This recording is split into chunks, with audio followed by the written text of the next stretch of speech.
What's up guys, today I've got my hands on a brand new mid-range smartphone. So this is the new Vivo V50. Roll the intro.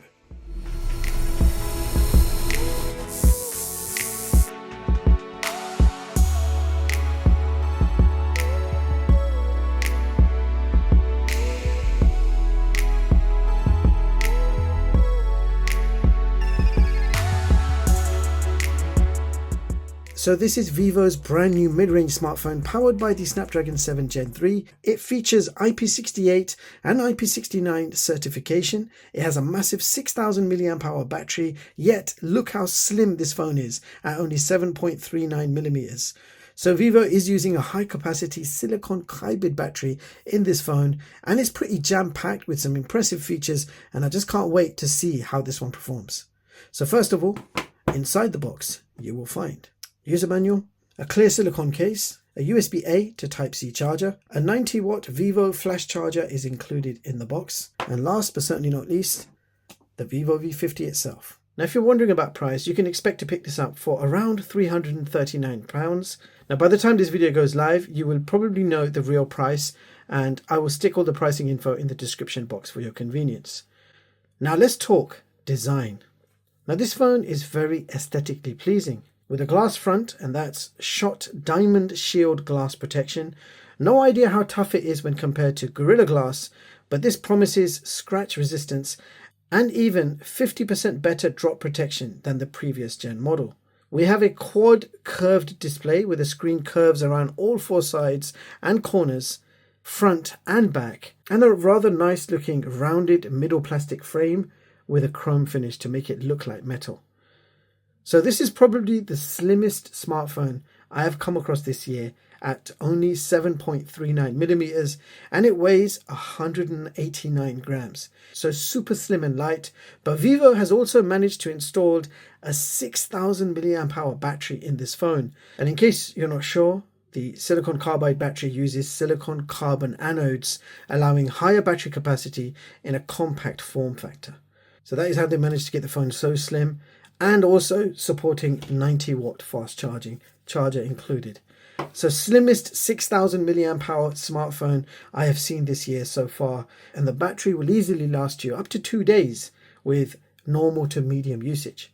Now the color we have here is called Mist Purple, and it has this rather nice two-tone effect.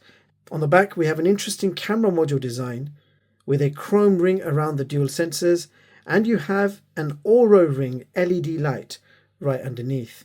Overall, the phone does look quite smart. It's super slim and feels great to hold with all of those nice curves. Now let's have a quick look at the ports. At the bottom of the smartphone we have a dual 5G SIM tray, a microphone, a USB-C port, and that is USB 2.0 port. We have another microphone and a speaker grill. On this side you can see we have a volume rocker and power button. At the top of the phone we have another microphone and speaker grill. Unfortunately there is no IR blaster included in this phone. And on this side you can see we have nothing. Alright, now let's talk about that display. You're looking at a 6.77 inch AMOLED display with a full HD resolution of 2392 by 1080, supporting HDR10+ and refresh rate up to 120Hz, with the option to switch between 60Hz and 120Hz all the time. Peak brightness is up to 4500 nits, and combine that with HDR video streaming and you're in for a treat with that beautiful bright and colourful HDR display, ideal for media consumption.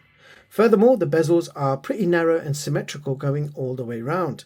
Now we do have an in-display fingerprint reader, although it's located a bit inconveniently lower than what most of us are used to, but thankfully there is a pretty good face unlock as well. Now performance-wise, this phone is powered by the Snapdragon 7 Gen 3, which is a 4nm octa-core clocked at 2.63 GHz, with a choice between 8 or 12 gigs of LPDDR4X RAM, and this phone does also support virtual RAM extension, so you can expand the RAM by 12 gigs by using your internal storage, effectively giving you 24 gigs of RAM. For storage, you have a choice between 256 or 512 gigabytes of UFS 2.2 storage. Now, if we talk gaming, technically, you should be able to play any game from the Play Store. So let's go ahead and check out COD graphics settings first of all. You can see the maximum graphics selectable is very high and maximum frame rate. The option for ultra is there, but if you select it, it's going to drop the graphics down to low. Now, nevertheless, let's go ahead and check out some gameplay on very high and max. Let's go. Hardpoint is ours. Enemy contact. Enemy down. UAV recon standing by. Changing mag. UAV recon is standing by. Target down. Hunter killer drone on standby. Hardpoint contested. Tango down. Predator missile on standby. Hardpoint locked. Hardpoint contested. Hardpoint locked down. Friendly airstrike incoming. Alright, so quick temperature check straight after that game. And you can see the temperatures are fine, barely warm to the touch. So that was after one game of Call of Duty. Now we're going to play Warzone, because that game lets you bump up the graphics until your phone can't handle it. Call of Duty Warzone settings. If we go to graphics preset, we're selecting custom. And the visual quality, the highest we can select is medium. So that is the highest. FPS target, uncapped. Resolution, we're going to go to high. And upscaling quality, high. If we keep going, I'm just going to max everything out. And if the phone can't handle it, it's going to overheat. I am using the Backbone game controller, which works perfectly with it. You can see it fits really well.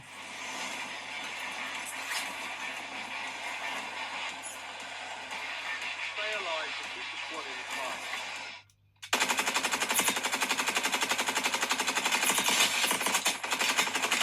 Enemy destroyed. Use your tac map to hunt down the...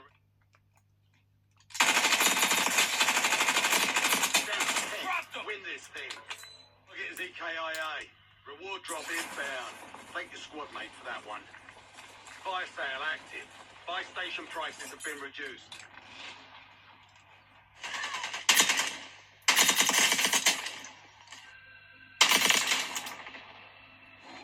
All enemy squads eliminated. Excellent work. So after a full game of Warzone, we're going to quickly check out the temperatures. Okay, so that was Warzone on the highest graphics, everything maxed out. And that's actually not bad. It is slightly warm to the touch now, but you saw the temperature where it was peaking. That was actually not bad. So yeah, so games are running quite decently on this without overheating issues. Now let's talk about the cameras. We have two 50 megapixel cameras on the back, co-engineered with Zeiss optics.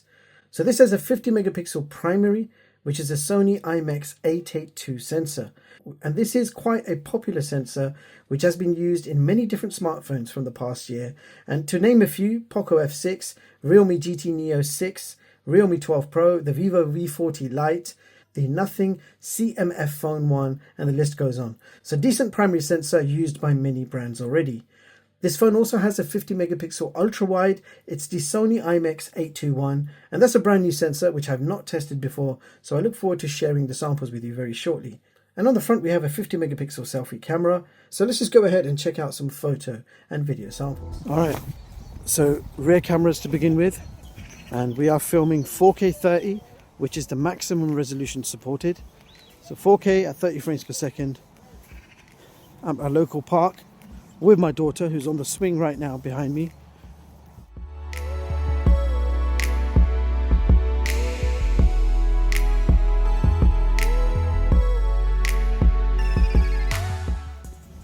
Alright, so we are now filming 1080p at 60 frames.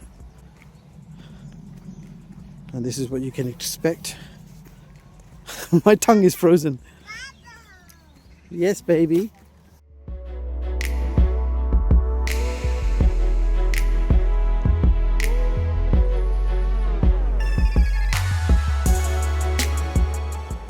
So maximum resolution supported with the front facing camera is also 4K 30 and looks pretty stable. That's what you can expect in terms of video quality and stabilization. Looks pretty good.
Gemini is included as standard in this phone, so you get all the usual Google Gemini features included. There are also some AI features baked into this phone, and you can see on the box it says there comes with AI.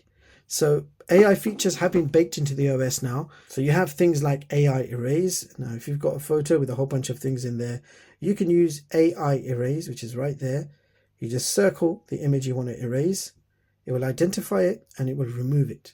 You've got things like live cutout, you've got AI portrait 2.0, you've got portrait bokeh effects, and you've got live call assist, which can translate a phone call in real time. So those are the AI features you can expect. And then you've got all of the Google Gemini features, so creating summaries, translating text and grammar, generating images, composing stories, and you've got Gemini Live. So all the Gemini features are in there as well.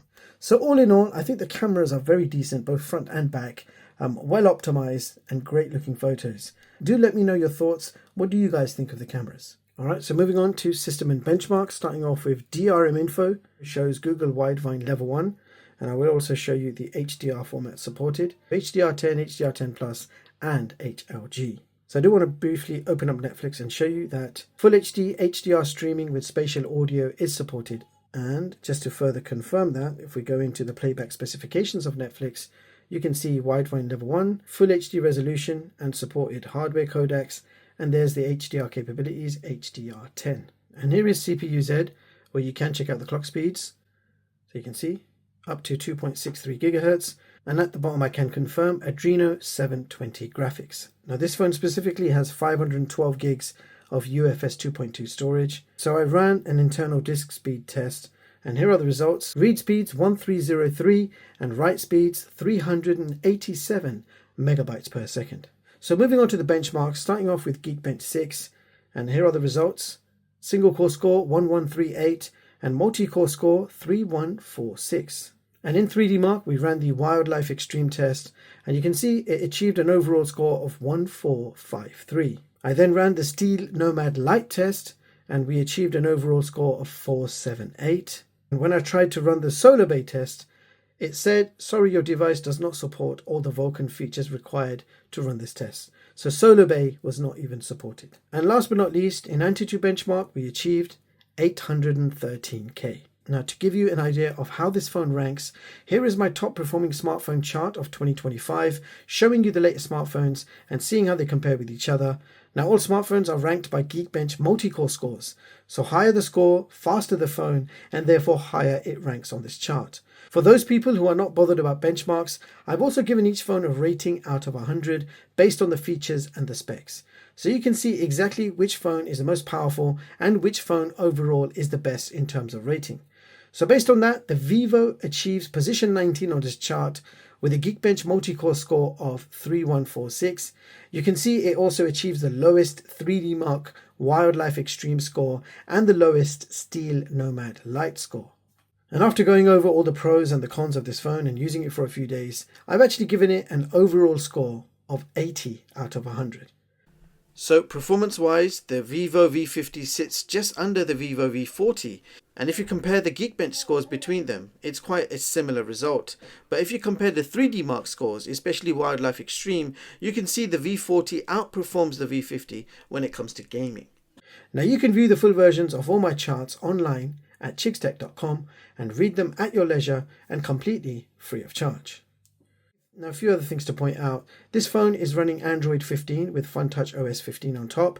The OS is generally fast in operation and it has a lot of features and tweaks to play around with. But you do get a whole bunch of bloatware included free of charge, a folder of pre-installed apps and a folder of unwanted games. So quite easy to remove those apps if you don't want them. So there you have it, guys. That was the Vivo V50, which is an interesting mid-range smartphone offering a great design, beautiful matte finish. It's available in a number of color options. This is Purple Mist, but there are a few other attractive, interesting choices that you can go for. You're getting a beautiful HDR display, IP68 and IP69 certifications, large capacity silicon carbide battery, 90 watt fast charging, and the charger is included in the box. All the cameras on this phone are 50 megapixels, the back and the front. Now, what about the caveats? What are the weak points? I found that the processor is on the weaker side. So they have cut costs with a low-end processor performance. You can see that from the benchmark scores, but actual real-time usage, I haven't noticed any lag. It's smooth operation throughout. If you try and run a CPU-intensive task, you may notice some lag, but it still manages to offer a decent performance. Other things to point out: Dolby Vision or Dolby Atmos not supported. This year, we've already seen some mid-range phones that have been launched with Dolby Vision and Dolby Atmos. So my minimum expectation was Dolby Atmos, but unfortunately, you don't get neither. On the positive side, we do have HDR10+, which is still a very good HDR format, of course. Now, other caveats to mention. Now, most of these don't appear to be deal breakers. Another one to mention, UFS 2.2 storage and LPDDR4X RAM is a bit low end for 2025 standards. Again, other mid-range phones have already set the bar with UFS 4.0 and LPDDR5X RAM. So this year, anything less will feel low end. Now, with all of that being said, you have some incredible camera features. So you've got these Zeiss optics, you've got really neat camera features, including the portrait modes with the various Zeiss bokeh effects. And you're spoiled for choice here. There's so much to choose from, and you can take some really stunning looking portraits with this phone. Now, the cameras are so good, both video and photo, it's hard to take a bad looking shot. Optical image stabilization is available with video, and video quality looks stunning. Although you are limited to 4K 30 resolution video, 4K 60 is not supported, you still can take some detailed looking videos. And you've got many other options to play around with, like micro movie mode, high resolution mode, pro mode, dual view, live photo, and the list goes on. Super slim, super light, feature packed phone, very decent camera and camera features. Lots to play around with and customize and tweak. Overall, this does appear to be a pretty decent mid-range smartphone by Vivo. I'm especially gobsmacked by how slim this phone is and how good the battery life is. So if you're looking for a phone with very good cameras, very good battery life, very good display, super slim and light, you want fast charging with the charger included, this one ticks most of those desired boxes. If you have any questions, feel free to let me know. And if you want to see more of my latest and greatest unbiased tech reviews, hit the like button, sub to the channel, and hit the bell icon. Thank you so much for watching, and I'll catch you all in the next one. Peace.